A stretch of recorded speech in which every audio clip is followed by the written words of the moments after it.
Sampurasun. Rampes. Nama saya Ipang, saya Panglima Utama Pakarang Adat Republik Indonesia. Sedikit bercerita nih, kadang-kadang di lingkungan masyarakat pribumi yang ada di bawah, kebanyakan nyalahin orang-orang etnis Tionghoa. Itu tanah kolot aing dibeli ku orang Cina.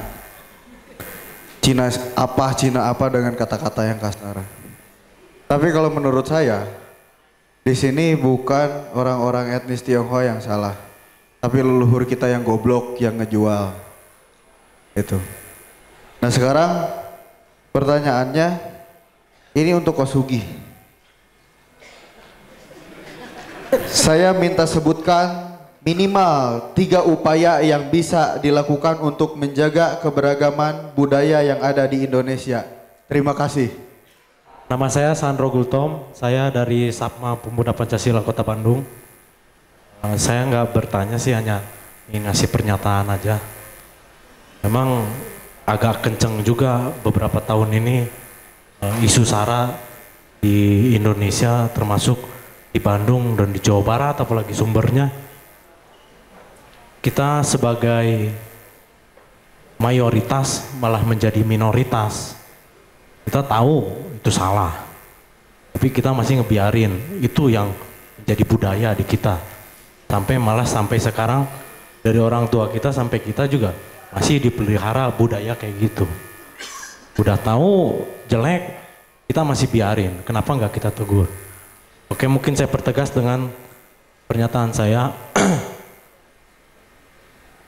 Pak Jokowi itu sudah mengeluarkan surat keputusan melalui keputusan Presiden dan pemerintah pusat tentang pencabutan dan pembekuan organisasi yang bernama Hizbut Tahrir Indonesia. Kita jangan tutup mata. Jangan tutup mata, kita biarin di tetangga kita nggak kalau bahasa BNPT nggak diradikalisasi. Kita nggak tahu apa doktrin dari mereka. Itu kan hanya organisasi biasa. Kalau maaf kata saya, organisasi receh. Orang di tingkatan mahasiswanya juga nggak ada yang kayak gitu. Nggak ada yang berani sampai memblow up di media. Tapi kita sebagai masyarakat khususnya di Kota Bandung, kenapa saya kecewa juga terhadap masyarakat Kota Bandung. Itu tahun 2014 itu Hizbut Tahrir Indonesia tuh sering demo. Itu udah dibentangin bahwa Pancasila itu tidak cocok di negara ini. Tapi pertanyaannya, kenapa kok kita sebagai katanya warga negara Indonesia gak mau dibilang pribumi dan non pribumi. Tapi kita ada yang malah kasih CSR-nya ke organisasi yang bersangkutan. Tolonglah mungkin ke depannya, siapa tahu nanti bukan Hizbut Tahrir Indonesia nanti yang akan adanya. Siapa tahu ada yang organisasi yang malah lebih besar. Karena kami di Sapma Pemuda Pancasila udah mulai ketat. Di kampus-kampus maaf, kami nggak bisa. Nah, peran kami sebagai mahasiswa itu tidak bisa sendiri tanpa pemerintah dan masyarakat. Ya karena kami juga ya bukan cuma Pancasilanya aja yang kita junjung tinggi. Karena Tridharma perguruan tinggi juga itu harus kami implementasikan ke masyarakat. Jadi masyarakat juga jangan diem. Kalau cuma hanya nanti akan dibahas di diskusi, jangan sampai nanti di 2000 selanjutnya itu jadi budaya kita. Udah tahu ada krisis nasionalisme, krisis negara, terus kita biarkan dan kita hanya diskusi. Jangan, kita udah nggak cukup lagi diskusi, kita harus bergerak. Mungkin dari saya itu aja. Terima kasih Kang Sandro. Ya, Sampurasun. Saya Adi Nugraha. Selamat sore untuk para saudara-saudara semua. Kalau saya pribadi lebih ingin memberikan 2 pernyataan dan 1 pertanyaan. Pernyataan pertama, kita bersaudara ya. Kalau ada yang pernah main ke Sukabumi, Pelabuhan Ratu, ada kelenteng di sana yang khusus menghormati Prabu Siliwangi. Itu luar biasa saya kira, menjunjung tinggi kearifan lokal. Jadi jangan mau diadu domba, jangan mau dipecah belah, karena kita bersaudara. Lalu yang kedua, pernyataan saya setuju dengan narasi yang dibangun oleh kedua narasumber yang saya hormati. Tetapi harapan saya kepada semua pihak, jangan ceroboh. Ketika dua kekuatan besar tadi bertarung, kalau secara keadaan siap, saya juga mau berteriak. Amerika kita setrika, RRC kita buat binasa, misalnya. Cuman kan keadaan, nuklir tidak punya, ekonomi luluh lantak, saya kira jangan ceroboh. Karena berani dengan ceroboh itu berbeda. Kita bisa punah. Lalu pertanyaan ya ini, karena tadi menyinggung Hizbut Tahrir begitu. Ya meskipun saya dalam berketuhanan nasionalis, saya tetap menghormati saudara-saudara Islam karena orang tua saya Muslim. Pertanyaan saya soal radikalisme Islam ya. Karena ketika konflik Ahok, itu intensitasnya tidak manusiawi saya kira. Keturunan Tionghoa banyak jadi korban. Pukul rata begitu, itu kurang ajar menurut saya ya. Tidak boleh begitu. Kalau mau langsung, segmentasinya langsung, siapa yang jahat kayak tadi Kosugi? Yang eksklusif, betul. Jangan dipukul rata. Pertanyaan saya, bagaimana begitu menangkal radikalisme Islam yang sudah kelewat batas dengan narasi kebudayaan, kemanusiaan, dan nasionalisme Indonesia. Sekian, terima kasih. Sampurasun. Assalamualaikum warahmatullahi wabarakatuh. Sampurasun. Rampes. Oke, saya Anto dari SMA Citra Cemara. Saya seorang pendidik. Saya barusan melihat diskusi ini, ada beberapa pernyataan yang kemudian sangat menarik sekali, gitu kan? Tadi ada beberapa yang menyatakan bahwa kemanusiaan dan toleransi itu berbeda katanya. Menurut saya tidak, bahwa namanya toleransi itu justru berawal dari kemanusiaan. Saya pernah bawa anak siswa saya ke sebuah daerah, ya kemudian itu berbeda suku, ras juga sama, gitu kan.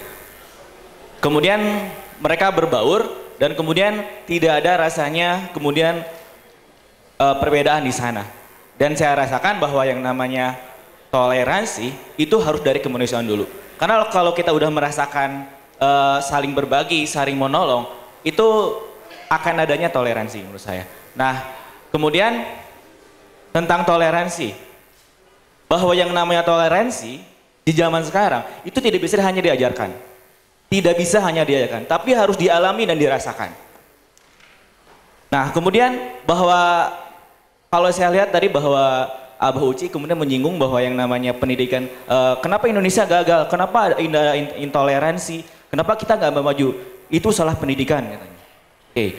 Nah, menurut saya yang namanya pendidikan adalah milik orang-orang yang pernah merasakan pendidikan. Sekali lagi, bahwa yang namanya pendidikan itu adalah milik orang-orang yang merasakan pendidikan. Pertanyaannya ke Abah Uci, bagaimana menanamkan ataupun mentransformasikan nilai-nilai nasionalisme yang sesuai dengan judul kita di sini dalam dunia pendidikan. Terima kasih. Assalamualaikum warahmatullahi wabarakatuh. Oke, Sampurasun. Rampes. Saya Max Mulyanto, seorang pendidik, Mbak, Ya. di sebuah sekolah multikultur. Yang pertama ada pernyataan dulu. Jadi kita itu berada di negara yang namanya negara Indonesia, tapi Kementerian Dalam Negerinya mengkotak-kotakan. Coba cek di KTP. Agama ada. Kewarganegaraan masih ada. Semua setuju di sini warga negara Indonesia? Setuju. Setuju. Kenapa harus ada ya? Sampai sekarang saya berpikir kenapa? Mungkin itu urusannya administrasi. Ya sudah, kalau itu memang berguna untuk administrasi, saya oke, nggak jadi masalah. Tapi kalau bicara soal kontennya, kewarganegaraan, seharusnya jangan dicantum. Sebab nasionalisme itu ukurannya apa? Agama melaksanakannya bagaimana? Urusan masing-masing. Sudah jangan dilabelkan pada KTP tersebut. Tapi ya sudah, mungkin nanti langkah demi langkah itu mungkin siapa tahu beberapa tahun kemudian akan dihapuskan. Saya lebih setuju untuk ditindakkan itu. Sekarang pertanyaan, tadi Abah Uci setuju Pak, dunia pendidikan 3 kali disalahkan, setuju. Karena saya juga bergerak di dunia pendidikan. Kenapa? Karena dunia pendidikan yang membangun, membentuk, sampai melahirkan kebudayaan, kemanusiaan, nasionalisme Indonesia. Dan itu semua ada kegagalan-kegagalan. Tapi juga ada keberhasilan-keberhasilan tentunya. Pertanyaan saya begini, kalau kita menyalahkan dunia pendidikan memang banyak. Bisa lembaganya, bisa kementeriannya, bisa sekolahnya. Bahkan sekolah nih Pak ya, kalau lihat sebenarnya ada pengkotak-kotakan. Saya senang dengan kata pengkotak-kotakan. Kenapa? Karena orang Tionghoa itu paling serem Pak, paling takut kalau disekolahkan di sekolah negeri. Wah, dibully habis. Apalagi kalau anak Tionghoa itu pinter. Wah, sudah.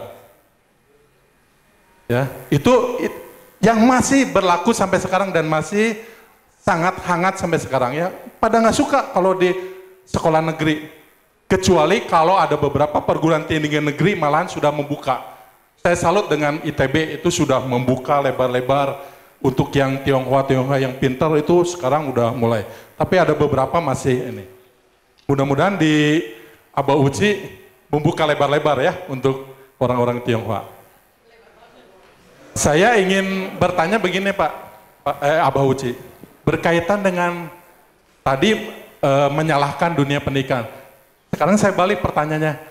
Kontribusi apa Pak di dunia pendidikan supaya si kebudayaan, kemanusiaan dan nasionalisme itu tumbuh dari mulai TK sampai dengan perguruan tinggi itu betul-betul dia, ya saya merasa sebagai orang Indonesia, saya sebagai siswa Indonesia dan saya akan memajukan negara saya sendiri, bangsa saya sendiri. Kontribusi apa Pak kira-kira di dunia pendidikan yang Abah Uci mungkin udah bergelut sampai sekarang? Bagaimana itu bisa berkontribusi dan berimbas positif kepada siswa-siswa terutama untuk seluruh siswa di Indonesia. Terima kasih. Terima kasih. Sampurasun. Rampes. Ya, Sampurasun. Rampes. Saya Yoga dari ITHB, saya mahasiswa. Jadi ini jadi pertanyaan saya dari awal sih. Kalau tadi secara sekilas berarti seakan-akan kita itu terancam dengan bangsa lain, begitu kan ya?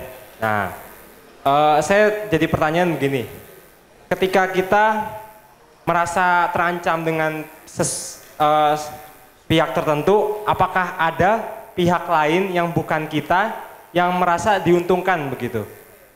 Jangan-jangan karena kita berpikiran seperti ini itu karena juga telah dipupuk oleh bangsa apapun mungkin dari dulu sehingga saat ini kita merasa terancam sehingga nanti kita juga besok bisa dimasuki juga oleh pihak lain begitu. Karena menurut saya kayak dari sejarah yang pernah saya baca, mohon koreksi kalau salah, dulu kan ya bangsa Cina itu udah sampai di Indonesia udah lama gitu ya, udah mungkin 1000 tahun yang lalu. Nah, terus saya juga baca kalau stigma itu mulai muncul pada saat bangsa pemerintahan kolonialisme begitu. Jadi mulai dibikin pengkotak-kotakan kayak di mana nanti ada perkumpulan khusus orang Tionghoa, terus nanti oleh pemerintah kolonial tuh orang Tionghoa khusus suruh misalnya mungut pajak gitu. Jadi mulai muncul stigma negatif tuh pada saat itu gitu. Nah itu kan pada waktu itu tuh terjadi karena ya ada pihak yang diuntungkan yaitu pihak kolonialisme itu biar mudah memecah Indonesia gitu. Jadi pertanyaan saya apakah ada pihak lain yang diuntungkan juga gitu loh. Tanpa kita sadar mungkin begitu. Jadi kita juga harus ya waspadanya nggak kayak wah pokoknya kita waspada ini terus. Nggak membabi buta gitu ya. Membabi buta gitu. Ya itu saja sih, terima kasih. Ya terima kasih. Kita aplaus dulu kepada seluruh pertanyaan terakhir di sesi hari ini yang masih tetap semangat ya. Mungkin kita review sebentar dari Kang Ipang. Pertanyaannya 3 upaya menjaga keberagaman di Indonesia. Benar ya Kang Ipang ya? Pertanyaannya khusus untuk Kosugi. Dari Kang Sandro Gunto tadi pernyataan ya terkait radikalisasi deradikalisasi yang di HTI yang dibubarkan itu ya Kang ya. Terus dari Kang Adi, bagaimana menangkal radikalisme Islam yang sudah berlebihan. Dari Kang Anto, bagaimana menanamkan rasa nasionalisme di dunia pendidikan. Dari Kang Marx, kontribusi apa yang harus dilakukan oleh dunia pendidikan terhadap bangsa Indonesia. Dan yang terakhir Kang Yoga dari ITHB, apakah ada pihak lain yang merasa diuntungkan pada saat kita merasa terancam oleh salah satu pihak atau beberapa pihak? Benar ya Kang ya? Ya, banget kepada Kosugi sama Abah. Boleh ya, boleh. Menjawab pertanyaan Yadi Ipang sulit ya. 3 upaya menjaga keberagaman budaya di Indonesia. Pendidikan. Tapi pendidikan apa yang harus diutamakan? Pendidikan Pancasila dan Bhinneka Tunggal Ika di sekolah. Dari tingkat mana? Sekolahnya harus dipukul sama rata ini sih. Mau international school, sekolah negeri, sekolah apa, semua harus pukul rata sama. Pendidikan itu semua harus ada. Ya kita ambil contoh aja. Mohon maaf ya, saya emang punya teman dia sekolah di sekolah internasional tapi Singapura gitu ya. Dia ya sebut nama maaf nih. Ya, mereka orang emang ngomong Inggrisnya menjago banget gitu. Tapi begitu ditanya what is Pancasila atau apa itu Pancasila, mukanya kerung semua. Tapi kalau ditanya tentang K-pop, hip hop, apal semua. Atau enggak siapa Lee Kuan Yew presiden Singapura hafal semua. Lah ini sekolah international schoolnya di Indonesia di Bandung. Tapi kok begini ya? Tapi kan ini kan saya mah bukan orang pemerintah kan, ini mah sebagai ungkapan aja. Ya ini kan emang terjadi kan, berarti kan kalau bisa diomongin sistem pendidikan di kita kayaknya di kotak-kotakan ya. Tergantung kan. Ya itu. Paling ya kalau mau adil, merata, semua sistem pendidikan mau tingkat manapun, mau sekolah jenis apapun, semua pendidikan soal budaya, soal keragaman harus dimasukkan. Terima kasih. Terima kasih. Cukup Kang Ipang? Mudah-mudahan tidak cukup ya, biar kita bisa diskusi lagi.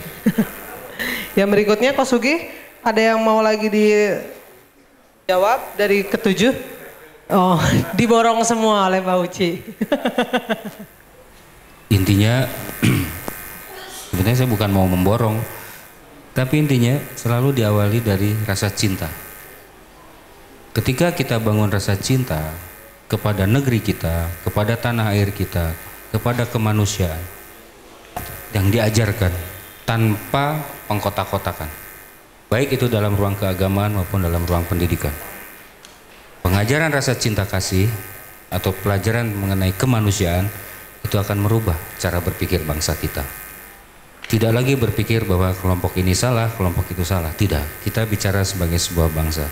Saya mau ini tentang kontribusi. Kalau kita lihat, kalau kita perhatikan kembali, banyak materi-materi pelajaran yang tidak mengajarkan tentang potensi alam kita. Bahkan anak-anak mahasiswa saya kalau ditanya, di mana tambang emas? Dia taunya yang di Irian, yang dikelola oleh Freeport pada waktu itu. Mereka tidak tahu Cikotok. Lalu kalau ditanya lagi, di mana tambang batu bara? Bingung, nggak tahu. Jadi begitu banyak. Mungkin ibu bapak yang rada sepuh, maaf, saya memuda, tapi ingat, kita diajarkan tambang emas, tambang anu batu bara dan lain sebagainya. Diajarkan pada waktu itu. Bahkan diajarkan peta buta. Diajarkan tentang kebudayaan ini ada di daerah mana, kebudayaan ini daerah mana. Itu. Sehingga muncul rasa memiliki. Saya pewaris dari kekayaan negeri ini. Begitu muncul rasa itu, mungkin akan naik rasa kecintaan terhadap negeri kita, dan mungkin juga akan muncul rasa untuk membelanya. Tidak ingin ini wilayah harta warisan dari turun temurun tidak boleh dikuasai oleh asing. Mungkin ya salah satu yang bisa disampaikan kepada anak-anak didik adalah berikan mereka satu pelajaran tentang Pancasila, sudah jelas. Kedua, pelajaran mengenai tata krama dan budi pekerti, karena itu kunci yang sekarang hilang. Kunci menjadi manusia sebagai bangsa Indonesia adalah pelajaran tata krama dan budi pekerti. Ini sudah hilang semua, apalagi di era digital. Kita sampai tidak tahu, orang menjawab ada anak terhadap orang tuanya. Si anak ini sambil masuk di kamar mandi, dia teleponan sama orang tuanya. Ya bu, anu, cik atunya ke di kamar mandi mah rasana ulah gitu. Kemudian bisa saja mereka itu sambil naik ke kakinya ke meja, dia balas WA dari orang tuanya. Generasi kita mana ada yang seperti itu? Mau ada mau tiada ada orangnya, penghormatan itu selalu dijaga. Sekarang hilang. Nah, budi pekerti itu nanti akan menjadi satu cara ciri bangsa kita. Itu satu kontribusi munculnya nasionalisme. Ajarkan juga tentang kekayaan alam negeri kita, dan ajarkan tentang kemanusiaan. Artinya mungkin sudah terangkum di dalam Pancasila itu kalau menurut saya, Pak. Jadi kontribusi dalam dunia pendidikan terhadap pembangunan jiwa bangsa itu justru sangat penting sekali. Dan itu ruh yang akan membangun si anak-anak didik ini. Ajarkan mereka 3 hal tadi. Pancasila sebagai dasar negara kita, sebagai ideologi bangsa dengan penjabaran yang disesuaikan dengan tingkatannya. Kemudian ajarkan tentang kekayaan alam di negeri kita, dan yang terakhir adalah ajarkan budi pekerti di tingkat yang paling rendah. Itu untuk menangkal gelombang ini, komunikasi melalui handphone. Kemudian dari apalagi Bu Dita? Menangkal radikalisme Islam yang sudah terlalu berlebihan. Kalau menangkal susah ya, karena bicara agama ini bicara dogma loh. Itu akan susah. Kalau dogma sudah masuk, 2 tambah 2 sama dengan 4, enggak. Cek aing 8, cilaka gitu. Jadi jalan menuju 2 tambah 2 4, mereka tidak akan terima. Padahal kita bisa lihat, untuk mencapai 4 itu bisa 4 kali 1, bisa 5 kurang 1, bisa 8 bagi 2. Mereka tidak menerima jalan itu. Ketika dogma itu muncul, mereka hanya tahu satu jalan. Bidadari. Iya, tanpa bidadari emang pada mau masuk surga? Enggak. Misalkan, mari masuk surga, disediakan gendir. Dijamin gak ada yang mau. Jadi coba dilihat lagi bahwa ini semua berawal dari soal tata krama dan budi pekerti. Kalau itu diajarkan dari awal, baik di lingkungan keluarga maupun di dunia pendidikan, saya yakin bangsa kita tidak akan tumbuh menjadi bangsa yang beringas. Masih ingat tahun berapa keberingasan bangsa Indonesia ini? Dulu bangsa Indonesia dikenal oleh seluruh dunia sebagai bangsa yang ramah, bangsa yang sopan, bangsa yang santun, bangsa yang beradab lah singkatnya begitu. Lalu mulai berubah, bangsa Indonesia menjadi bangsa yang saling mencurigai. Dan sekarang yang terakhir adalah bangsa Indonesia dikenal sebagai bangsa teroris. Dalam waktu berapa tahun? Tidak lebih dari 40 tahun. Terlalu singkat bagi umur sebuah negara dan sebuah bangsa. Cap dari dunia sudah berubah terhadap bangsa kita. Dan ini harga diri bagi kita semua. Ayo kita perbaiki bersama. Begitu kalau saya kira. Mudah-mudahan. Ada yang terakhir apa? Ada pihak lain yang diuntungkan nggak saat kita merasa terancam Ya sudah pastilah, sudah pasti. Jangankan merasa terancam. Dengan kita menjadi diam saja, bangsa lain sudah merasa diuntungkan. Kita tidak merespon apapun terhadap masuknya mereka. Itu sudah sebuah keuntungan bagi bangsa lain. Kita tidak merespon, jadi kita artinya tidak ada kepedulian terhadap negeri kita. Tidak ada kepedulian terhadap nasionalisme dan lain sebagainya. Yang berkaitan dengan kehidupan berbangsa, bernegara, bermasyarakat, dan berbudaya. Pada saat kita diam, hancur kita. Karena mereka itu menggeragas. Udah aset, jangan anggap remeh. Ini dua gajah besar ini dahsyat sekali. Amerika aja disikat gitu. Ada beberapa negara yang sudah dihantam, seperti Kongo, mata uangnya sudah berubah. Sri Lanka, pelabuhannya sudah diambil, sudah milik Cina. Artinya, jika kita gagal, tidak bersatu, tidak memiliki semangat yang sama, maka boleh jadi rupiah akan berganti dengan yuan, merah putih akan berganti dengan bintang kuning dengan latar merah. Ini kita butuhkan kerjasama kita, kerja keras kita, disiplin kita. Bagaimana bangsa Indonesia mampu menyaingi disiplinnya mereka? Tenaga kerjanya murah, bilanglah 4:1. 4 tenaga kerja Indonesia, mutunya, kecepatan kerjanya 1 tenaga kerja Cina. Gajinya lebih murah lagi. Kalau bangsa kita kan suruh kerja, kayak itulah sabatang deui. Apes, silakan. Di sana enggak, disiplinnya luar biasa, termasuk pendidikan. Lalu kita coba berkaca kepada Korea. Bagaimana Korea membangun? Setiap mereka ini, karena saya ada teman dosen di sana. Setiap mau masuk, lalu mereka meneriakan yel.